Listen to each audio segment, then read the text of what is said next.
overwhelming demand, the Summer of '99 Tour returns.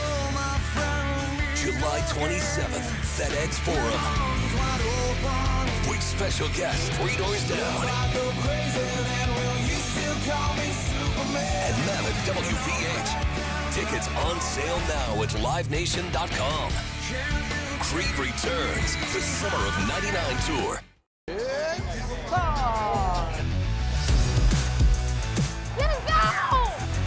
Bain drives. Oh yeah, oh yeah. Close. He hits and the Grizzlies have the lead. Yeah! Jaron with a knockaway. Good defense. Morant attacking, spinning, hanging, and hitting. Woo! Let's go! Let's go!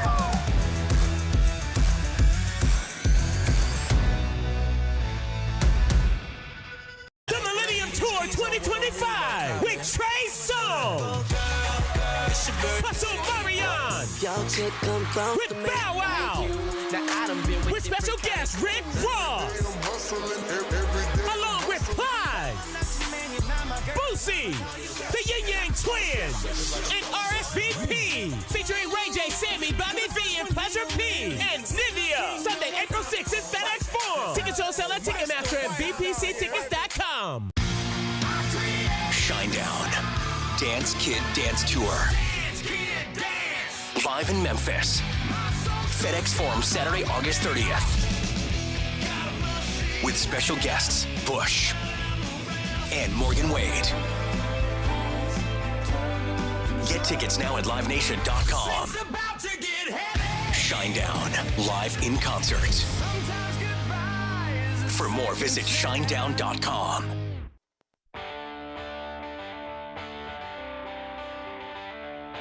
Live from the Built Ford Tough studio at FedEx Forum, it's the Gary Parrish Show, presented by Ortho South, on YouTube at Grind City Media and the official Grind City Media app. Now, here's your host, Gary Parrish.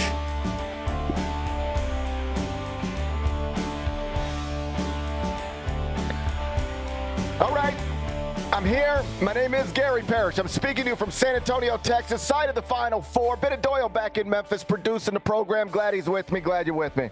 Hope you're getting through the day best you can.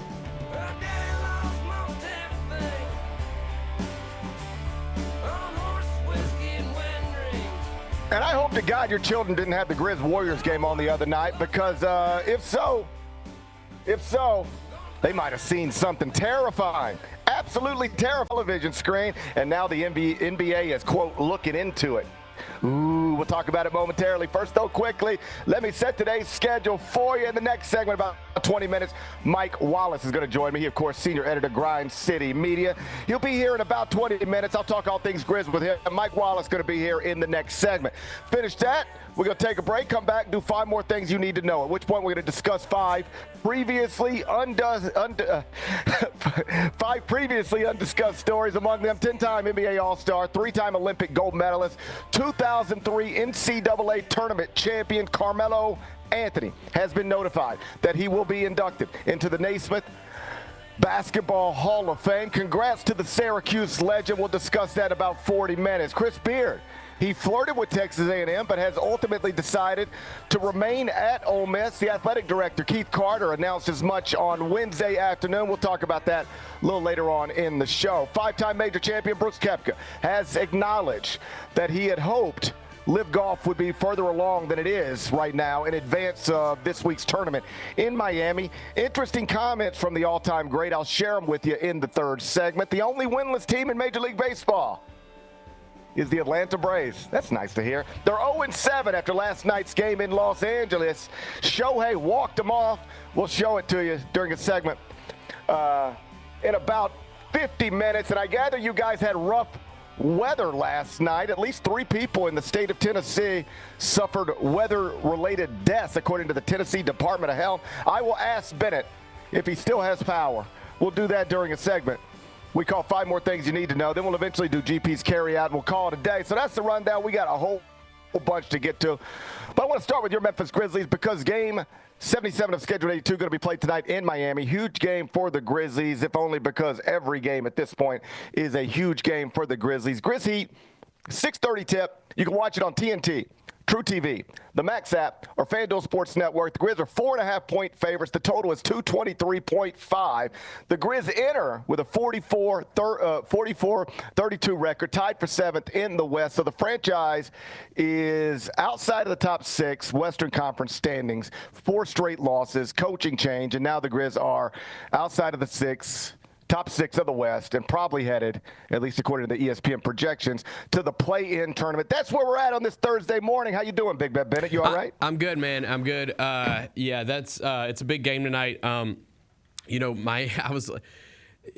guess after the Warriors game and looking ahead to this road trip, I was like, well, okay, we've been good against the East, so maybe this is where they're able to finally turn it around. And we just blasted the Heat like a couple weeks ago. Be careful. Don't say blast. Don't say blasted the Heat. The NBA will look into that. You can't say Don't say that. Can't Take say that back. You defeated the Heat you in defeated a basketball the Heat game. easily in a basketball game. Right. And so this should be a win tonight. They won 6 in a row. They beat the Celtics. Like they're not the Heat that you saw a couple weeks ago here in this building. So it's not gonna be easy. It's not gonna be easy. But we have been good against the East this year, so we'll see. As always, we'll see. At this moment, and it's 10:06 a.m. Central Time on April 3rd, 2025. As of this moment, Ja Morant is expected to be available for the game, even though the NBA is looking into an incident from the previous game where Ja Morant, I was going to say reportedly, allegedly, but it's on video. I saw it with my own eyeballs. Ja Morant did what is being described by the NBA's leading insider as finger guns. Finger guns. He did finger guns at the Golden State Warriors. He did some finger guns, and now the NBA is looking into it. Never mind that Buddy Hield also did finger guns. That doesn't seem to be as important. Don't worry about that. It's just Ja's fingers are the problem. Oh. So now we're looking into Ja Morant's finger gun exhibition from a couple of nights ago. What do you make of this when it pops across your timeline, Bennett? I want to be clear. I'm pro finger guns. I want to be clear. I want to make that crystal clear. I'm pro finger guns. You know what I think happened, actually? This is, I'm a bit of a conspiracy theorist. I know that about you. I think that this happened, right? And there's a microscope on Ja at all times. And so then this comes out that the NBA is looking into it. And then they got bombarded with examples of literally like every basketball player that plays the game right now, college and pro, doing this exact same celebration after they hit a three-pointer. And we're like, oh, whoa. We're not going to suspend anybody. We're not going to suspend anybody. It's just, listen, I get it. Like Ja's under a microscope. So I understand. But like come on, you got to hold him to the same standard you do like everybody else that's played. I've seen this I'm in this building watching these games multiple times a week.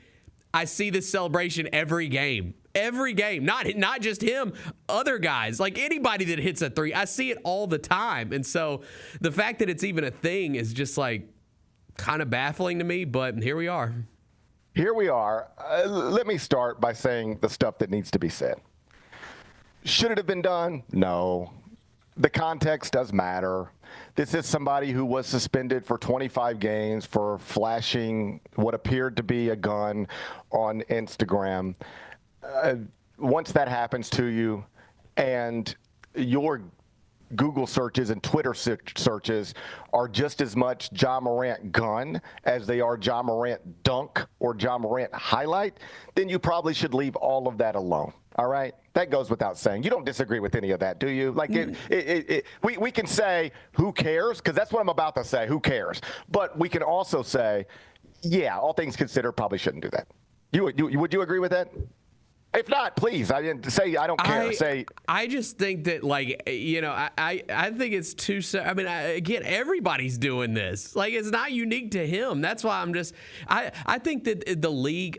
Listen, if it's a thing, if it's a problem, then ban the celebration. That's fine. Like, I got no problem with that. I got no problem with that at all. But like, if everybody else is doing it, like, I don't know why it's a big deal that he's doing it. Okay, I would push back on everybody else is doing it. That sounds like something my 8-year-old says sometimes, like everybody else is doing it. So I would just, here's where I'm at. I don't want to speak for you. I'll speak for myself. If I had my arm around John Morant and I was talking to him, I would say, hey, buddy, you've been through a lot. The internet can be unforgiving. Let's just leave anything gun-related alone because, yeah, I know Dyson Daniels does it and Buddy Hield does it, and lots of people in the NBA have done it without anybody even noticing or caring, but you're you. And if you do it, it's going to be a problem and it's going to blow up and people are going to tweet about it and then you're going to have to tweet about it and just like, let's just stay away from it if we can. That's what I would tell John Morant if I had my arm wrapped around him and I was trying to advise him. That's what I would say. I would say, I think just because other people are doing it and nobody even blinks doesn't mean you're going to be able to do it without people blinking. People are waiting to blink when you do something. It's not fair. It's not right, but it is true. So let's just leave it alone. That's what I would tell him. So if you were to ask me, what do you think of Ja doing what he did in that moment with a bunch of, cameras pointing at him? I would have said I would have rather him not done that. He would probably be better off leaving that alone. And then I would go period, new paragraph, and I'd go, what are we even talking about, though? Why is this something that the NBA has leaked to its leading NBA insider to put out there for the world to consume, to create a national/international headline connected to one of the real stars of your league? Why are you trying to make him look bad? Because that's all this does. Be honest. Did you notice this shit during the game, immediately after the game? When were you first aware that this even happened? Dude, I was, like everybody else, so dialed into that game. It was the biggest game of the season, and I didn't even think about it. Like it literally didn't even cross my mind until I saw that report yesterday. Me neither. All right? Who cares? So this is something that, you ready for this? Nobody was talking about outside of maybe a little segment of the internet. A little segment of the internet might have picked up on it, was like, look at this. Isn't this the guy in Memphis who did the other thing that got suspended? And now look at this. It was such a little thing. Nobody cared. It wasn't leading SportsCenter. It wasn't leading Get Up. Stephen A. Smith wasn't talking about it. It wasn't a thing. Why do you want to turn this into a thing? Why do you want to have the whole world that cares about basketball talking about John Morant and a gun investigation? What are you doing? And by the way, there's a million. If you're worried about the image of the NBA, if you're actually worried about the image of the NBA, this ain't your problem, buddy. Finger guns ain't your problem. You want to know what your problem is? Miles Bridges beat the shit out of the mother of his kid and just came back to the league and played in front of his kid. All right? That's your problem. It ain't finger guns. The guy who actually might end up being the face of your league has 4 children with 4 different women and doesn't seem that interested in being a father. That's your image problem. That finger guns ain't it. So why are you doing this? That's what I would ask. What is the point of this? Yeah. If you actually do not want John Morant doing these types of things, pull him aside quietly. You think Adam Silver doesn't have John Morant's cell phone number? But call him and say, hey, it's your commissioner. Sorry, we're talking again. Hey, buddy, I saw what happened last night. We don't want to make this a big deal. But we don't. That's not great. All right, it's not great. And I know it wasn't just you, and I know you were reacting, and I know other people have done it. But man, we don't need you and anything associated with this type of stuff. So do me a solid, and let's try to avoid that stuff. And then let's never talk about this again. Leave it there. If that's really what you think needs to happen, let it happen that way. But the idea to turn this into an international headline is insanity. If you actually care about the image of your league, because here's the entire reaction to this headline that was self-created by the NBA. Here's the entire reaction. 100% of people that care about this at all, here is that you fall into one of 2 categories. Either you go, oh, that you're like one of those people, and you're like, oh, there's that league again with those blah, blah, blahs and guns, and you get real weird, all right? And then you know what the rest of the people who don't fall in that category, you know what category they fall in? Why are we even talking about this? Who cares? It's no big deal. It's just finger gun stuff, no big deal. It's a basketball game. Who cares? Who cares? That, like, either you're feeding into the racist narrative that exists among anti-NBA people, or you're delivering a story that the rest of your actual audience doesn't care about and thinks you're being 100%. silly for even bringing attention to it. Why are you doing this? Yeah, for sure. And like the thing that's annoyed me about it just over the past 24 hours too is so like it's obviously a topic, and on all the shows, sports talk radio, all the TV shows, podcasts, everything, you know, you have this conversation. And again, like me and you said, we don't think it's a big deal, right? And so how can you get a 20-minute segment out of this? Isn't a big deal. So the segment, they talk about this for 5 minutes, and then it gets turned into what should they do? Like, should the Grizzlies move on from Ja? Should they trade Ja? Like, that's what it turns into. And now there's that discussion going on, and I'm just like, are you serious? Our GM came out like 2 months ago, or however long it was ago this season, and was like, we're not trading Ja. That I guess that's like a thing that some people have talked about for some reason, but like it's not happening. Now it's happening again, and it's just like for no reason, because you got to find something to talk about, like with Ja, right? And it's just, it annoys the hell out of me, man. It does. I'm so sick of that. Well, this is one where a narrative has been created that the way the NBA gets discussed by the people who discuss the NBA on ESPN and TNT primarily is counterproductive to the league. You're talking about transactions, hypothetical trades, just all sorts of stuff other than the basketball. They're rarely just sitting around talking about the Cavs are awesome and the Thunder are awesome. And here's why. They're always talking about other stuff. And I do think it's counterproductive to the league. And I do think some of it is they're asked to talk so much that they don't know what, like, they're just constantly talking. I can tell you that I ran into a little thing recently where, so the NCAA tournament, the Sweet 16 and the Elite Eight go down last week. The Final Four is set on Sunday. We have to do an hour podcast on Sunday night, then turn around at noon on Monday and do an hour TV show, then turn around at Tuesday and do another hour TV show. So that is essentially 3 straight hours of me, just me and Matt Norlander, talking. 3 straight hours talking about something that hasn't changed since Sunday night.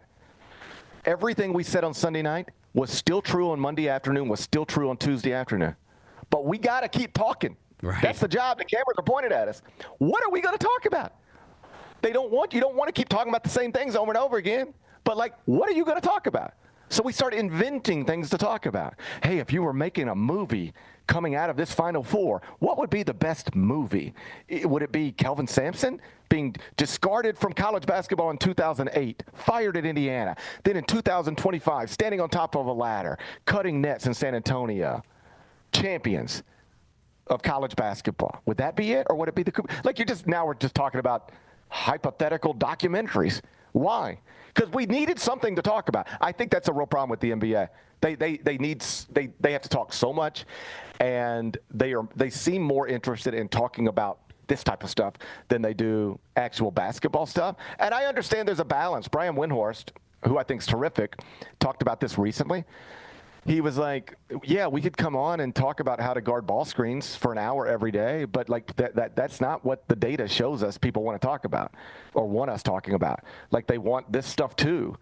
But I do think they lean too far into that stuff sometimes. And you end up having all these weird conversations where, you know, Kendrick Perkins is trying to move Ja Morant out of Memphis for the 70th time. Right. I mean, it's just manufactured. Like again, our GM said no one's moving on from Ja. So like, why is it a thing? Because you manufacture something to talk about, right? Yeah. So it is what it is. I find it silly. I do not think the world is out to get Ja Morant. I don't believe that. I do believe some of the stuff he's had to deal with is obviously self-inflicted, but this seems ridiculous. This latest, his name being attached to that headline in such a dramatic way. I mean, there are headlines out there today that have the words Ja Morant, investigation, and gun in it. Like, that's not good. Right. And also, he doesn't deserve that. He doesn't deserve that for what happened in that game. So if he feels like people are coming down down on him now, I would understand that. And he seemed to, at least on social media, be appreciative of the people getting his back on it, which was good. At least you can assume then that this isn't weighing him down. I'm sure he would rather not even have to have this exist. But on some level, it might be good to just see people come to your defense in a pretty dramatic way, given how often people haven't been coming to your defense in recent weeks and months and years. So I don't know that it's weighing on him in the ways that it otherwise could have, because people really did support him here as opposed to come down on him here. But still, it just shouldn't happen. The NBA does have image problems. I don't think it's finger guns. I think it's domestic abusers. I think it's deadbeat dads. Not painting with a broad brush, but just Google those two things and you can find examples of them in the NBA. One very prominent example right now of one of the stars of your league has 4 children with 4 different women and doesn't seem interested in being a father or playing any role in at least some of the children's lives. I mean zero. What do you think more of an image problem? John Morant doing this or Anthony Edwards doing that? Which one you want your kids to be like? I don't think it's particularly close. Not even close. And I'm not holding John Morant up to be the standard of anything. But John Morant knows his daughter's name. He holds her on camera. That's better than some people are doing in that league. If I were the NBA, I'd be more concerned about that other stuff. Finger guns, way down the list. Mike Wallace up next. Grizzlies fans, dunks, dimes, and no-looks are great on TV, but nothing compares to catching them IRL. And that starts with buying tickets at Ticketmaster, the official ticket marketplace of the Memphis Grizzlies and the NBA. Ticketmaster gets you to the game so you can catch every highlight in person. From seeing your favorite Grizzly stars up close to hearing the squeak of the sneakers on the hardwood. Put that jersey collection to use and get tickets at Ticketmaster. There's no better brag than saying you saw it live. See you courtside, Memphis. Can't wait. It's time to get it popping. It's going to be crazy. The fans are going to be loud. We need just energy. We're going to need, the Forum rocking. We're going to need, everybody in Memphis to be out there to come to support. When the fans are good, we're good. Simple as that. A Bane 3, yes sir! Desmond Bane with ice water in his veins. We'll ride the energy together. Kroger shoppers and Grizz fans, one exclusive last-minute discounted ticket deals texted straight to you during the Grizzlies 2024-2025 season. Sign up with the new Kroger Buzzer Beater deal. Fans can sign up by texting Grizz to 636-479 or visit your local Kroger store in the Delta Division and scan the QR code. By signing up, you agree to receive recurring automated promotional and personalized marketing text messages from the Memphis Grizzlies. Consent is not a condition of any purchase. Message frequency varies. Message and data rates may apply. When it's all on the line, you turn to the strong, the stable, the unwavering. To those with a history of raising their performance to meet the moment. It's true in basketball. It's true in banking. Grizzlies Checking from Pinnacle. Play hard. Bank easy. Open a Grizzlies checking account with at least $100 and a recurring direct deposit by August 31st. And you could receive a $200 direct deposit bonus into your account. Details at grizzliesbanking.com. Member FDIC. Thanks for showing up, Memphis. Nothing beats catching your Grizzlies IRL, and nobody knows that better than you. So next time you want to hit up a game, Ticketmaster's got your back with tickets to every upcoming matchup. Whether you're catching the Grizzlies at home or on the road, you'll find tickets at Ticketmaster, the official ticket marketplace of the Memphis Grizzlies and the NBA. Keep putting that jersey collection to use and get Grizzlies tickets today. There's no better brag than saying you saw it live. See you courtside again soon, Memphis.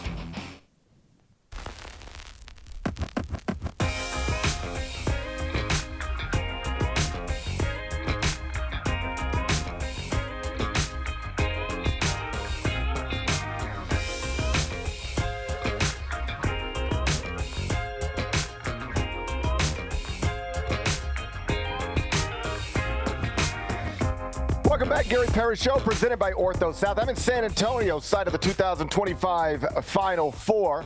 Bennett Doyle back in Memphis producing the program inside the Built Ford Tough studio. Right on cue, Shams Charania, NBA insider, has tweeted the following It came right as we were going to break. The NBA issued warnings, but no further penalties to the Grizzlies' Ja Morant and the Warriors' Buddy Hield, along with both teams for gestures on Tuesday night, sources tell ESPN. League ruled the celebrations were not intended to be violent in nature, but inappropriate and should refrain. In other words, the NBA picked up a phone, I guess, and called Ja Morant and Buddy Hield and said, hey, don't do that again. But, no more penalties as of this moment. So this is precisely the way I said they should have handled it, but quietly. You don't have to make it a national headline to come back the next morning and then say, hey, but we're not going to do anything about it.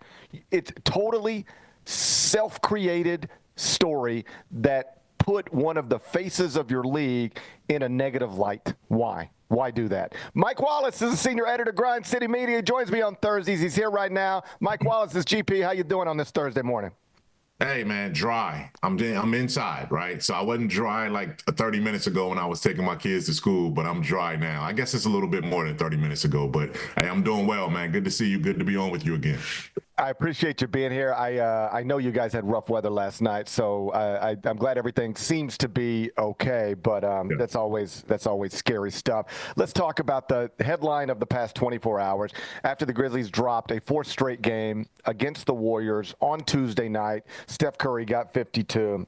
It was reported yesterday by Shams Charania that the NBA is looking into a finger gun gesture from Ja Morant and also a finger gun gesture from Buddy Hield. Sort of where I was at on this in the opening segment was, if you ask me, should Ja have done it? Let's say, of course not. Given everything that he's been through, given how closely that is associated with his name, given the city in which we live and the rate of gun violence that is a stain on our community, he shouldn't do it. I agree with anybody who, suggests as much.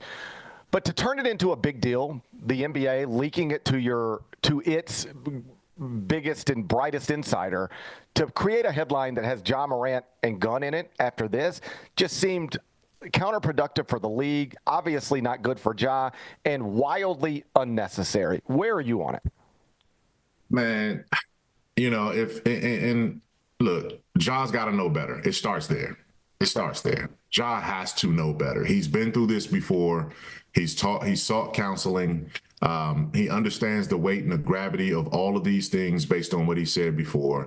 Is it a big deal that he did it? I mean, they do it every other time someone hits a three, right? It's not whether it's the vein thing or whether it's however you're going to, motion or monitor. It's part of what the celebratory acts are from all players. Ja's no different from that. So I start there. You got to put the responsibility on the person who in the headline to be created about him, linking it to guns again. It starts there. The second thing is this, and you did a great job coming into the segment talking about how the NBA could have easily just dismissed it and not allowed it to become a headline. You don't confirm that you're investigating. That's right. Right. But the moment that you call the NBA, you and I have both been there before. We make a call. We say, hey, are you guys aware of this?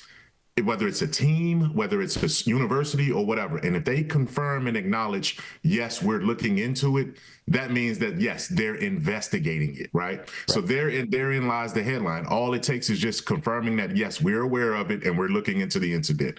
Well, what the NBA could have done is said, listen, we'll talk to both players. No big deal here. We got to get that kind of stuff out of the game. And then it doesn't even become a headline anymore. It's just you can reduce or mitigate the kind of reaction. This became a two-day story for no reason at all. But having said all that, Ja Morant has to know better. He has to take that responsibility, understanding all of his antics, actions, and body language, and all of these things are going to be read into regardless. That comes with the territory of being who he is. There are a lot of blessings that come with it. Unfortunately, there's some burdens that come with it as well. There's no question. You and I are on the same page here. Let's talk actual basketball. So the Grizzlies are now sitting here 44-32, heading into your own stomping grounds, Miami. Yeah. Tied for 7th in the West now, projected by ESPN in the advanced metrics to finish outside of the top 6, to be in the play-in, to probably open with a game against the Clippers in Los Angeles. How did we go from 2nd in the West to this situation relatively quickly? The schedule, number one, the schedule toughened up. First and foremost, the Grizzlies have shown that they can beat teams that they're better than, and they've shown that they can't consistently beat teams that have better records, and that's been the case. The second half of the season was loaded with, I mean, they came out of the All-Star break with the second toughest schedule in the NBA, and a part of that is going to be an evening out, right? The analytics folks always talk about regressing to the mean. So being almost 20 games above 500 with a soft schedule means at some point that's going to even out. And for the most part, that's number one. Number two, you stopped playing defense. You started becoming more and more injured with some of your key guys. And then the emotional and psychological and functional wheels kind of fell off. It got to a point so bad that you had to fire a head coach who on paper had, one of the top 5 records in the NBA in the Western Conference. So all of those things, some of them are the Grizzlies' own doing, and some of them are things beyond their control with the schedule getting tougher. But that's how you tumble, and this is where they are. But having said all of that, you put together a decent finish, and you can get back up, possibly even to home court advantage in the first round. So it's not over. And that's what my piece in Grind City Media is all about. My column today said all of those things are true. They came off of a daunting, horrendous homestand. They had a controversial dismissal of the head coach. There's been some injuries. There's been some issues. Having said all that, the Grizzlies' fate is still in their hand if they want to finally get a grip on this season again. I was talking to Vernon yesterday, and I sort of made the point that at Arkansas, obviously college basketball is different than the NBA, but I think you'll get the point. At Arkansas, it was a disaster of the season all season. Best NBA prospect got hurt early. They started 0-5 in the SEC. People were wondering whether John Calipari, at the age of 62, had quote-unquote lost it. And then you look up and they're in the Sweet 16, and now the vibes are totally different around that program, and everybody feels pretty good about where it's at just because they turned a bad season into a good finish, and it changed the mood and the way people even think about Arkansas basketball. Is that possible in the NBA? And if so, can the Grizzlies do it? Can you flip it and look up, and if you're in a Game 5 of the Western Conference semifinals tied 2-2, you go, okay, this is where we always thought we were going to be, and now here we are. Let's go. Can that type of thing happen? Do you believe in that? Oh, it always happens, and particularly since the play-in has been instituted, it's happened almost every other year. You know what I mean? You've had seasons where just a couple years ago, the Lakers went from the play-in to the Western Conference Finals. A couple seasons ago, Miami went from the play-in to the NBA Finals, right? So it's one of those things where it can happen. You can catch lightning in a bottle if you have the talent and if you have the health. The Grizzlies have the talent, they have the health. They just haven't been able to do it. That's been the most disturbing thing about this downturn that they've been on, is that they've had this downturn with Ja, Jaren, and Dez relatively available. And when you have, your 3 top guys, your $600 million payroll available, they have to perform to that kind of expectation. And the Grizzlies haven't. You set aside the coach. You set aside some of the other stuff that said wasn't working. Now you have to go out here and win games against tough competition if this roster is good enough to do that. So I believe it can happen, and they have a chance to make it happen. One positive some have noted since the coaching change that came last Friday is that Zach Edey has been reinserted in the starting lineup and has started to look impactful on some level. 10 points, 16 rebounds in the 134-125 loss to the Warriors. Is that intentional? Is a byproduct of the coaching change, and I don't mean this is why the coaching change was made, but is one of the byproducts of the coaching change is there will be more of an emphasis on Zach Edey's rookie year than maybe a Taylor Jenkins led staff was willing to commit to. I subscribe to that theory to some degree, but I also think that there are other factors to it. Zach Edey was going to get a bigger role down the stretch because Brandon Clark is not there. So he was going to get more minutes regardless. He's had some of his better games when Taylor was coach. He's had some good games now without Taylor as coach.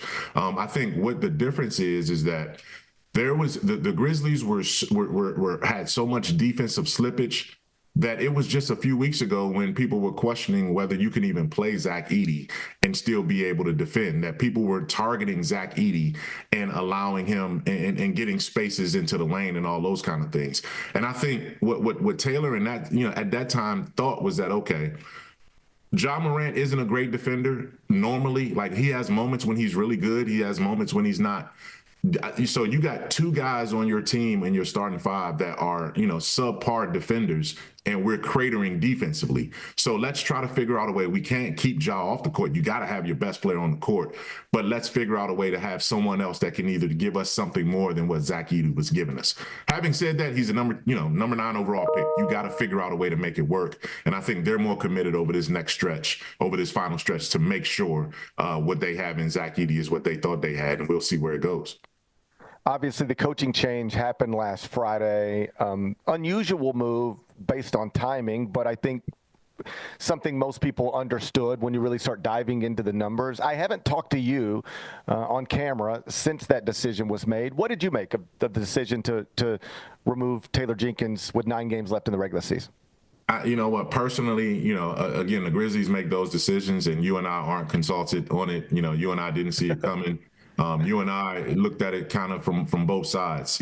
First and foremost, as a man, as a human being, as a coworker, as somebody that I've been around, on the roads and in private situations and personal situations, I didn't like the move. I didn't really necessarily agree with the move. I thought Taylor Jenkins deserved to finish out the season, and then you make 2 grown men or 4 grown men get in a room and make a decision and say, okay, we can walk away. You know what? Let's figure out how to make this work with my contract still being what it is. We can figure out a way to part ways. And I think the Grizzlies and Taylor Jenkins can both coexist or exist without each other and still be successful. Having said that, I don't know how deep sort of some of the divide had gotten. I'm around the team, but I didn't realize it was to a point where, all right, we can't go another day like this. And if that is the case, then something was going on behind the scenes that I wasn't privy to.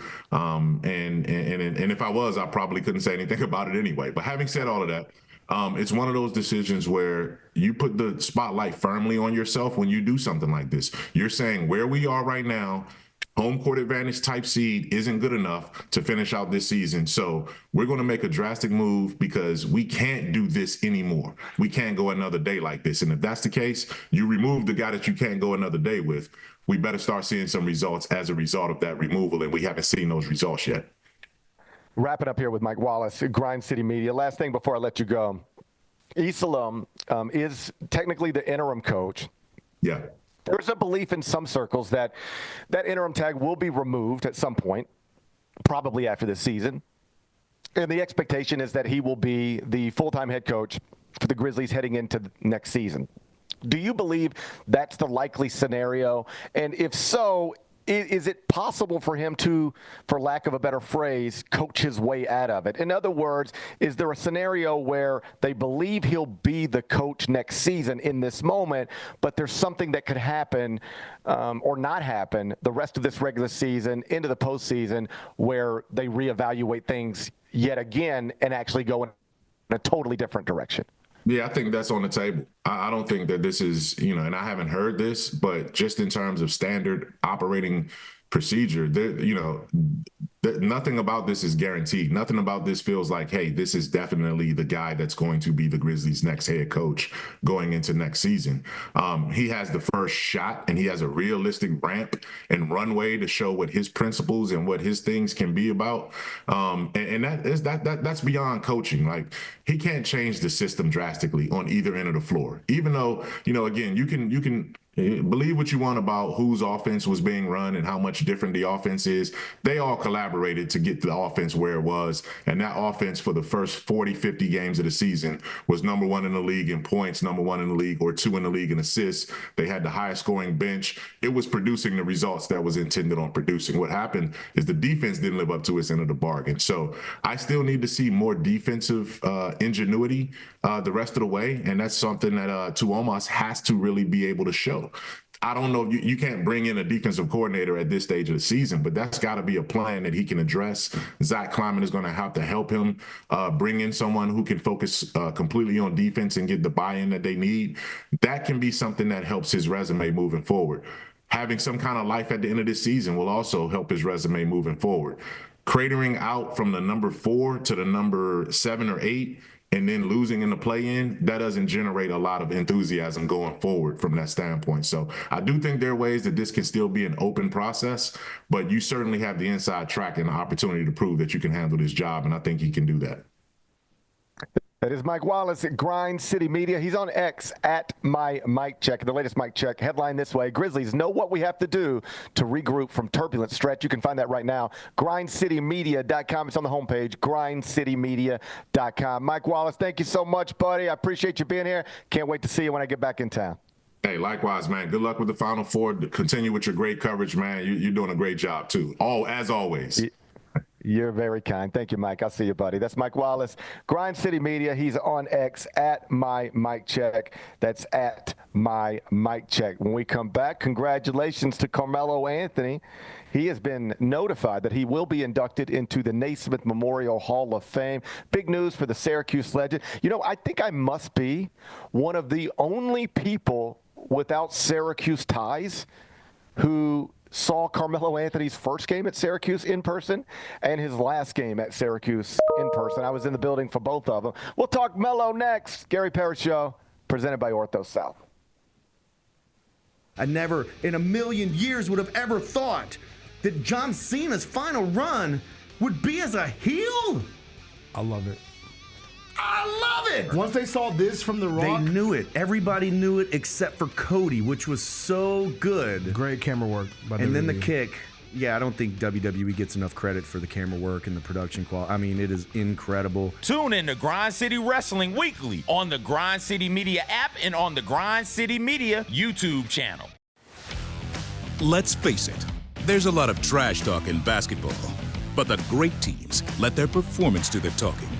Like Ford F-150 with Pro Power on board, a class-exclusive industry-first feature that turns your truck into a mobile generator and leaves the competition speechless. Ford F-150, official truck of the Grizzlies. Greatness starts here at your Mid-South Ford dealer. Class is full-size pickups under 8,500 pounds, GBWR.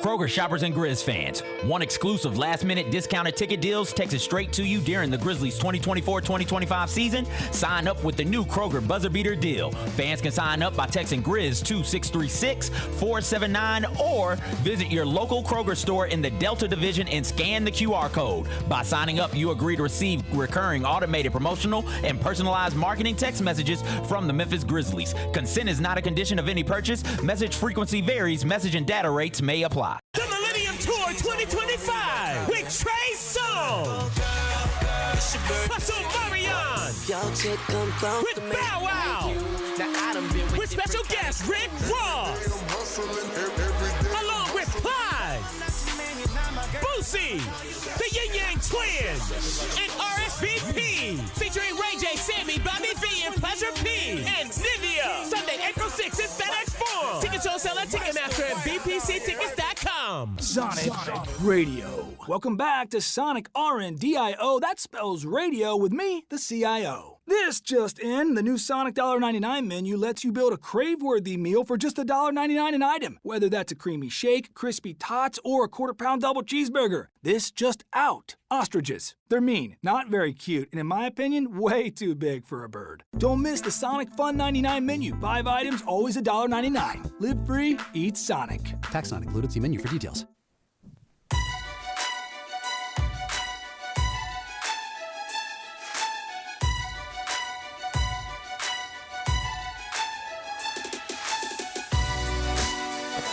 Orthopedic injuries can be unpredictable, unforeseen, and unscheduled, and Ortho South understands this better than anyone. Since your injuries don't make appointments, you don't need to either, and that's because Ortho South welcomes walk-ins during the weekdays, in the evenings, and even on Saturday. So next time an unforeseen injury makes an unscheduled appearance in your life, visit orthosouth.org to find your nearest urgent care location. Just walk in, and Ortho South will take care of everything, especially you. Learn more at orthosouth.org. That's OrthoSouth at orthosouth.org. Now, I got 5 more things you need to know. Number 1. Congratulations to Carmelo Anthony. The Syracuse legend has been inducted into the Naismith Memorial Basketball Hall of Fame, class of 2025. He's a 6-time All-NBA selection, a 10-time NBA All-Star, a 3-time Olympic gold medalist, and a national champion, 2003, with the Syracuse Orange. Bennett, you got any issues with Melo going into the Hall of Fame? This seems like where he belongs. Oh, yeah, of course. Like, I don't even know why it was really ever a discussion, especially when you consider that the Basketball Hall of Fame is more than just the NBA. Like, Carmelo Anthony's had an insane career. Whether you talk, obviously, winning the championship at Syracuse, his NBA career, the Olympics. Like, it's, you know, he's arguably our best, one of our best Olympians ever, right? He's got 3 gold medals. So, yeah, it's a no-brainer. Certainly one of the. He is certainly, like, if you hold him up against Michael Jordan and Magic Johnson, and like, he's not like on that level of Olympian in terms of like stature, but he is one of the most accomplished American basketball players on the international stage in history. 3 gold medals, a ton of points, and you make an important point that I think most people understand, but if not, here we go. This is the Basketball Hall of Fame. It's not the Pro Basketball Hall of Fame. It's not the NBA Hall of Fame. Like, the Football Hall of Fame is technically called the Pro Football Hall of Fame. This is basketball. And there are high school coaches in the Basketball Hall of Fame. There are guys who were just great college coaches in the Basketball Hall of Fame. There are people who are incredible international players in the Basketball Hall of Fame for that reason. And Carmelo Anthony has one of the most decorated basketball careers at all levels that we've seen. He won a national championship in college, won 3 Olympic gold medals, and I know never won a title in the NBA, but he was a 6-time All-Star, a 10-time All-Star and 6-time All-NBA performer. So when you put his entire basketball career into a box and wrap it up, it is worthy of Naismith Memorial Hall of Fame, and that is where he'll now go. Like I mentioned heading into the last break, this wasn't intentional. It just sort of is something that happened. But I happened to see the very first game in person of Carmelo Anthony's Syracuse career and the final game in person of Carmelo Anthony's Syracuse career. Because if you remember that season, 2002-2003, the Tigers, and this was my first game ever as the full-time beat writer. My first game ever as the University of Memphis beat writer was Memphis and Syracuse inside Madison Square Garden in Midtown Manhattan. And Melo was awesome, but the star of the game was Jeremy Hunt. Jeremy Hunt, you know, it was making shots from all over the court, lifted the Tigers past Syracuse, and then fast forward like 5 months, and Carmelo Anthony is, I believe, down in New Orleans at the 2003 Final Four, and he leads Syracuse to the national championship. So I was there for his first game at Syracuse, there for his last game at Syracuse, and now he will be inducted into the Naismith Memorial Basketball Hall of Fame. I don't have any plans to be there for his induction, but I do wish him well. Number 2. Chris Beard has flirted with Texas A&M. He was reportedly the primary target there to be their next coach after Buzz Williams left A&M for Maryland. He has passed on the opportunity and returned to Ole Miss with what is expected to be a bigger contract and more NIL resources. And I can just tell you at Ole Miss, they already have pretty good NIL resources. Like I was told, every scholarship player on the team at Ole Miss is making hundreds of thousands of dollars. Everybody. Like the dude who plays 4 minutes a game is making hundreds of thousands of dollars in NIL at Ole Miss. And so now that package is going to be increased even more because of Chris Beard, at least on some level, walking down the street with Texas A&M to get Ole Miss to get active. And this is a very normal thing in college basketball coaching searches. You use leverage wherever you can, and Chris and his staff clearly have here. But they killed it pretty quickly. I mean, Buzz went to Maryland, and within roughly 24 hours of that, A&M had already targeted Chris and really had started it even like almost immediately, even before the Buzz thing. And now it's dead. Like, it's over. He's not going to Texas A&M. And it makes sense. I know he has Texas roots, but like You already hated at Texas Tech because you left them for Texas. You already hated at Texas because of the way it ended there. He's a young man. Eventually, he's either, if he takes the Texas A&M job, he's either going to get fired at Texas A&M, so they'll hate you there, or you'll do so well that you probably go take another job somewhere else, and then everybody at Texas A&M. Just how many places you want to be hated for the rest of your life? Right, and I mean, it's and they would hate you at Ole Miss too because you just came there for 2 years, redid your image, and then bounced and took the first Texas job you could get. So now they would hate you at Texas Tech, Texas, probably UNLV because you left there after a few days once upon a time without ever even coaching a game. They at Ole Miss, like you just be hated. Like what? Who wants to live like that? Particularly when there's no obvious reason A&M's that much better of a job than Ole Miss. That's what I was gonna say, and like it makes complete sense that Ole Miss would like pony up the money because you don't want A&M, like you want to see them as your peer if you're Ole Miss, right?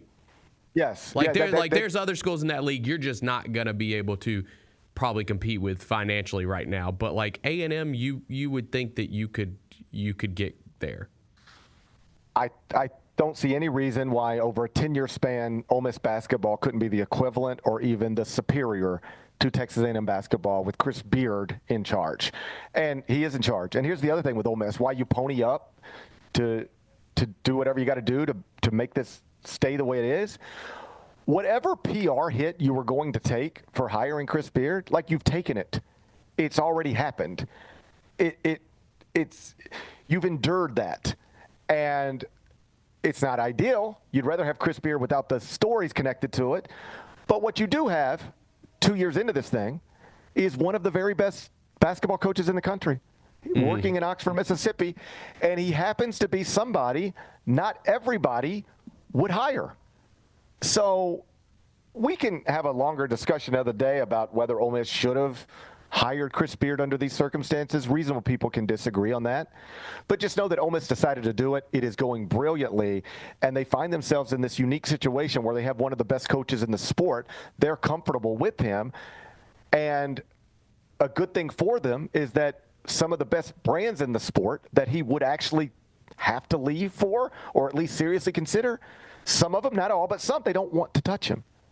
Like, there was a lot of people pushing for Louisville last offseason to hire Chris Beard. They just didn't want to do that. Indiana, hire Chris Beard, just didn't want to do that. Maryland this offseason, hire Chris Beard, just didn't want to do that. So there's a lot of great schools that maybe could hire him if they try, that just don't want to go down that path with him. So Ole Miss is in a really good spot here. You got one of the best coaches in America on your campus. Why not do everything you can to keep him there? They've done it. It doesn't mean they won't have to fight off other schools someday, but for this time, at least, it appears Chris Beard is going to remain at Ole Miss and be back for a third season in Oxford, and that Rebels program is, I think, undeniably better for it. Number 3. Brooks Koepka has spoken about LIV Golf in advance of this week's tournament down in Florida and delivered the following quote that is making headlines. Quote, "I think we all hoped LIV would have been a little bit further along, and that's no secret," Brooks Koepka said. This is just the latest public on-the-record quote from a LIV golfer that just illustrates they don't like this. They all took the money because they felt like they had to. They had different reasons for doing it, but for all of them, regardless of what they said in real time, it was mostly just a money grab. And now they're unfulfilled. Like, they don't enjoy competing on this tour. They don't enjoy playing on the CW in front of 100,000 people on TV. Like, the PGA Tour, regardless of who's playing, is outdrawing LIV by like 30-1 in terms of television ratings. So you've got all this money, but you're playing in golf tournaments nobody cares about, nobody watches, and you don't even care about it and don't even really understand why anybody should be watching. They're just miserable. They're incredibly wealthy and miserable and still banned from the PGA Tour. They keep saying, like, it's just right around the corner. We're going to come back together and get this right. But it never gets anywhere. And I will tell you, I do think it's taken a toll on the sport of golf, all of this. I am somebody who should be tuned in every Sunday. Now, obviously, I've been busy and on the road, and it's hard for me to keep up with anything outside of college basketball and the NBA at this point. But I'm not interested in golf except for the Masters. I don't really even think about who's on the leaderboard anymore. We used to, in this show, like on a Friday, 5 more things, we might come on and be like, and Scotty Scheffler's got a 3-shot lead at whatever golf tournament happens to be happening. And we'd talk about it just to fill up 4 or 5 minutes, but mostly because I was genuinely interested in it. I actually do have an idea because I just noticed this yesterday. The PGA Tour is here in San Antonio this week, which I thought was weird. Yeah, it's here because my driver who picked me up, he was like, it's nice just to not have a golfer for once today. And I was like, what are you talking about? He's like, I've just been driving golfers around all day long. And I was like, how what? did San Antonio pull off the Final Four and a PGA event in the same weekend? It's all here. So here's what I'm telling you. I know the PGA Tour is here because my driver told me.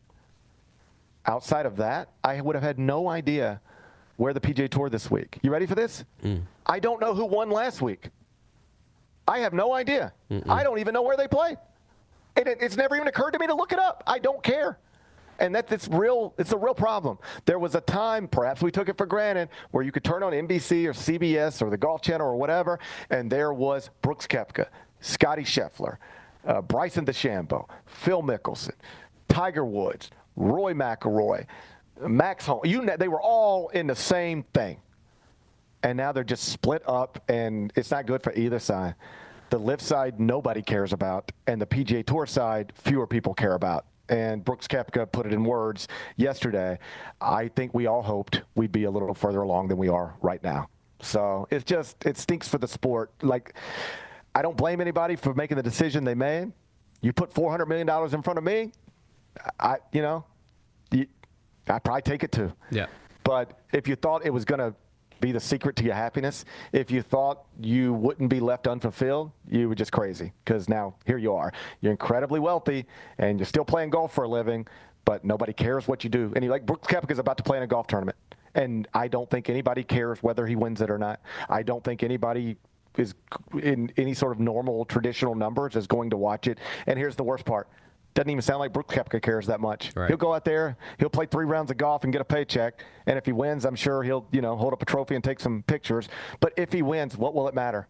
Will you even know what the tournament's called? Do you even know what the tournament's called? I have no idea. No. I'm talking about it. You ready? I'm the one who came up with this topic. I'm talking about it. No idea what the tournament's called. I know that they're in Florida. That's the extent of it. It's just a mess. Hopefully they get it fixed, but doesn't seem to be happening anytime soon. Number 4. The Dodgers remained undefeated last night with a victory over the Atlanta Braves. Dodgers, 0 in the loss column. Braves, 0 in the win column. The Braves are 0-7 on the season. I like the sound of that. Let me say it again. The Braves are 0-7 on the season. Mets just 3-3. But the Braves are 0-7 on the season, and they got Shohei last night. Look at how cool this is. This is the place where this guy has gotten now. Shohei Ohtani, the reigning MVP, comes up to the plate in the 9th, 1 out. It's a tie score, and it's like the whole crowd knows what's about to happen. Right. Watch them, Bennett. They stand up in anticipation of, hey, we're about to go home. He's about to finish this. Watch this.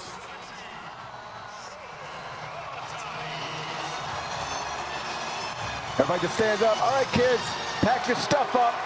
We're getting ready to go home. Shohei's up.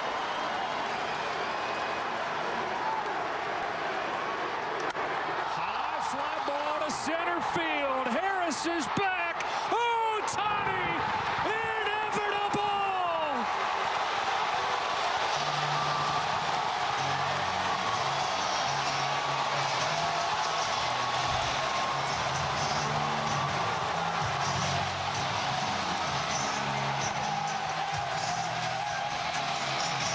He is so outrageous, dude. Yeah, it's crazy. It's like you said, like you saw it coming. Like you knew that was gonna happen. You knew that was gonna happen. I wish we had video of the at-bat before that, because I bet you it felt different. I bet you the whole crowd didn't stand up in anticipation. It was really like the numbers are against anything good happening here. Because anytime a baseball player comes up, the numbers are against any. Right. Anytime a hitter's in the box, the numbers are not in your favor. You're not supposed to have success. In any given at-bat, no given hitter is supposed to be successful in that at-bat.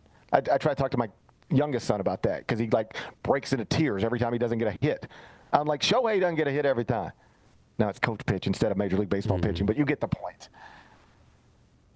And yet everybody just stands up like they expect him to hit a home run. Well, it was Ohtani bobblehead night, so it was everybody got a guaranteed. bobblehead. It was guaranteed. What a night, man! Wouldn't it be fun to have him on your favorite team?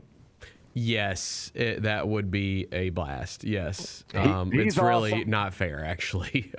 It feels unfair. Everything about the Dodgers feels unfair. It's like, unfair. by the way, I quoted the record.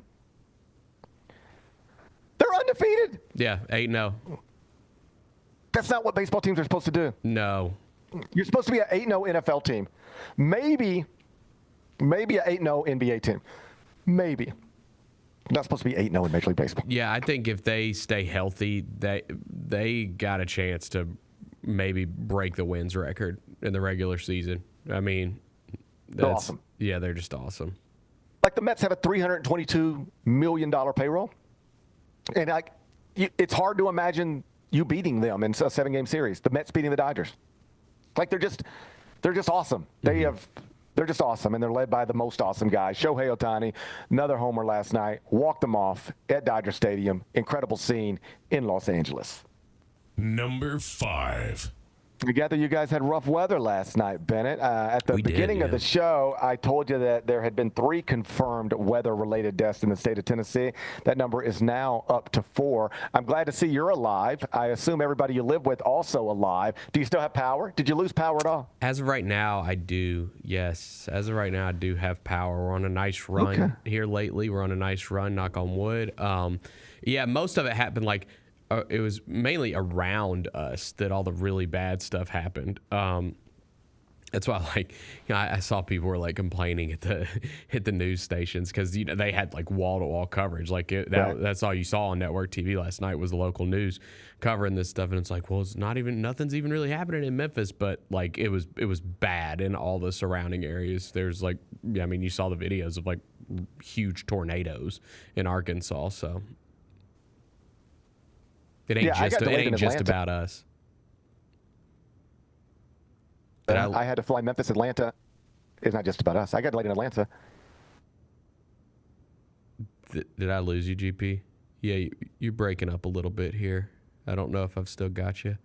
Let's why don't we do this? Let's reconnect. We'll take a break and we'll come back and do GP's carryout right here on Grind City Media. Thanks for showing up, Memphis. Nothing compares to catching your Grizzlies IRL. And that all starts with buying tickets at Ticketmaster, the official ticket marketplace of the Memphis Grizzlies and the NBA. Ticketmaster gets you to the game so you can catch every highlight. Put that jersey collection to use for the next game and get Grizzlies tickets at Ticketmaster. Whether they're here at FedEx Forum or on the road, Ticketmaster's got your back when it comes to scoring tickets. And there's no better brag than saying you saw it live.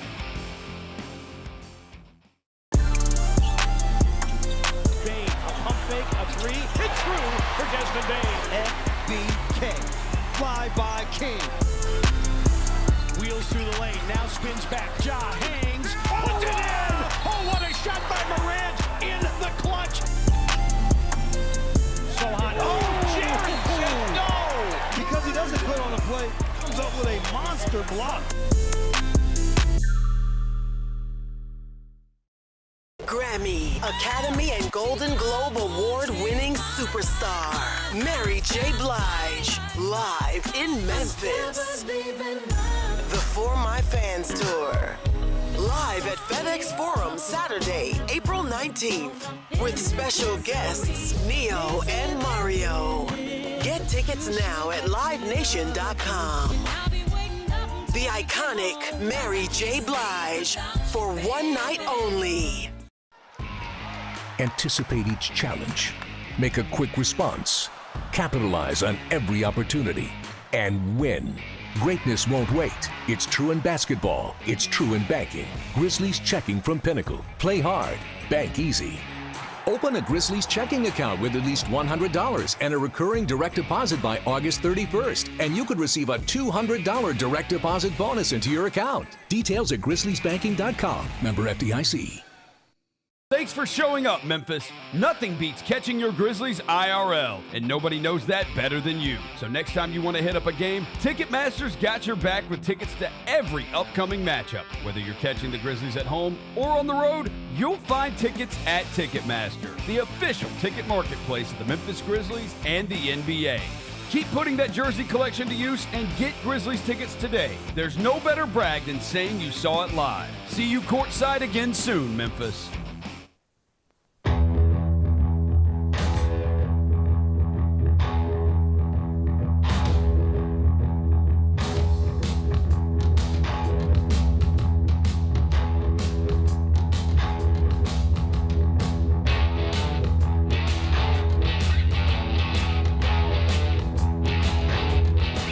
Welcome back. The Gary Parrish Show presented by Ortho South. I'm in San Antonio for the Final Four. Bennett Doyle back in Memphis inside the Built Ford Tough studio producing the program. Apologize for the technical difficulties. It might have internet issues here in San Antonio, but we'll try to get through the rest of this show. Let's wrap it up with GP's Carryout. It's time for GP's Carryout. One final segment filled with stuff to take with you. It's not everything you need to know, but it's most of it. What did we learn today? A whole bunch of stuff, but we mostly focused on your Memphis Grizzlies heading into tonight's game in Miami. 6:30 Central tip. It'll be on TNT, FanDuel Sports Network, Max App, True TV, everywhere. And it comes as the Grizzlies are trying to snap a 4-game losing streak that has taken them outside of the top 6 in the Western Conference standings. If you missed it earlier, Ja Morant was investigated, I guess, by the NBA for some finger guns. He was using finger guns. Got to look into that, you know. Got to look into that. So they looked into it. You know what they decided to do? Absolutely nothing. Right. Thanks. Why not look into it? Why not look into it quietly rather than leak it to your biggest NBA insider that Ja Morant is being looked into for a finger gun motion during a game with the Warriors, and suddenly you've just created international headlines that have Ja Morant and gun in the headline. Why? Why, NBA? Why did you do that? If you really wanted to send a message to Ja Morant and Buddy Hield that you don't need to be doing the finger gun thing, you know, you could do that with a phone call to the front office. It didn't have to become an international headline because it was a one-day story that could have been a 0-day story. Yeah. You just you just embarrassed unnecessarily one of the young stars of your game. For what? For what? Who benefits from that story getting out when it was almost always going to result in absolutely nothing? Nobody benefits. So what was the point? Just silly. Just a silly way to handle things. It's all over now, so I guess after this moment we'll stop talking about it, but just a silly, unnecessary situation, totally created. Yeah, by Ja Morant and Buddy Hield doing what they did. I got it. I'm not skipping that part. But it didn't have to be anything more than what it was. And, Buddy, they turned it into like a front page headline on ESPN.com. Why? It didn't need to be there. Tip tonight, 6:30. What's today's biggest game? We're going to go to the NBA, Ben. Okay. And yeah. We're going to take the second part of the TNT doubleheader. It's a 9 o'clock tip. You'll be able to watch it right after the Grizzlies. Warriors and Lakers on TNT, True TV, and Max. Lakers are 1.5-point favorites at home inside Crypto.com Arena. Lakers minus 1.5, totals 229.5. You won last night, Bennett, so your record is now 209, 194, and 4. You're negative 5.8 units. Let's go. What you going to do? Yeah, so tonight we are obviously Grizzlies fans. We're also Brooklyn Nets fans. They play the Timberwolves at home, and we are Lakers fans. So we're going to go Lakers. Yeah, we're going to go Lakers in this one. They're 1.5-point favorites, so I feel good about it. Lakers. Playoff races can create some strange bedfellows, as they say. Grizzlies fans, tonight, you're Lakers fans. I don't know if you're comfortable with it, but tonight you got to be Lakers fans. You're rooting for LeBron and Luka. 9 o'clock tip on TNT. What are we watching on TV? Can I interest you in Gone Girls, the Long Island serial killer? Not to be confused with Gone Girl, the David Fincher movie. Yeah, this is a documentary, 3-part, on clearly playing off of that name, I guess. This is the Long Island serial killer. Remember that guy? That monster? The big guy, the family man. You thought. That's what this you guy, thought. for people who don't know, he was living on Long Island. He was an attorney with an office in Manhattan. And presumably leading just a normal life. He was actually a serial killer. He was hiring prostitutes on Long Island and killing them, burying them. And this all was going on for 15 years. And it took them that long to catch him. And he's awaiting trial now, but like it seems undeniable. There's so much evidence. And the truth is, I can't remember the exact details because we talked about all this in real time. But there was a woman reported missing by a family member or somebody like years and years and years and years and years ago. And they said the last person I saw her with was a big guy, seemed around this age, driving this kind of car with this type of they said, you need to go look at this guy. I'm telling you who I saw her with. And they just never pursued it in any sort of real way. And that's the guy. Like, that's him. He is the description of who this person described seeing this woman with years ago. They just never pursued it. He's a big, like they described him perfectly, big, like gigantic guy. Drove this kind of car. I saw him at this place. If you just go look for this car at this place, you should be on the right track. Nothing. Did nothing. And who knows how many women died as a result. Anyway, 3-part true crime documentary has dropped on Netflix. It is the #1 television show at Netflix.com right now. Each episode around 55 minutes or so. So you could knock out all 3 in one day if you wanted to. Gone Girls, the Long Island serial killer. It's dropped. You can find it on your Netflix app. What's the best thing we've read? Over at CBSSports.com, the MLB writers have done like a roundtable addressing the following question: should torpedo bats be banned? How MLB should handle the hottest new trend.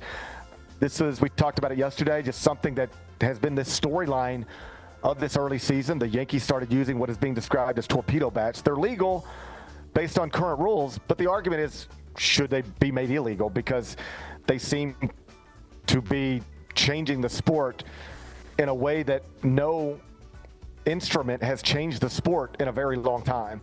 So if you're interested in what this is about, why it's a big deal, and what some of the best MLB writers working today think about it, go to the homepage, CBSSports.com. You'll find it right there. What's on tap for tomorrow?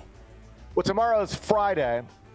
That means we're one day away from the Final Four, and I have to be a part of the 3-hour practice show on CBS Sports Network that we will air tomorrow during the day, where all 4 teams are inside the dome practicing. I'll be outside the stadium for some of it, inside the stadium for some of it, on the court with John Shire and Cooper Flagg for Duke's practice session. I'll be handling the interview stuff there, so I'll be talking to Cooper Flagg, talking to John Shire.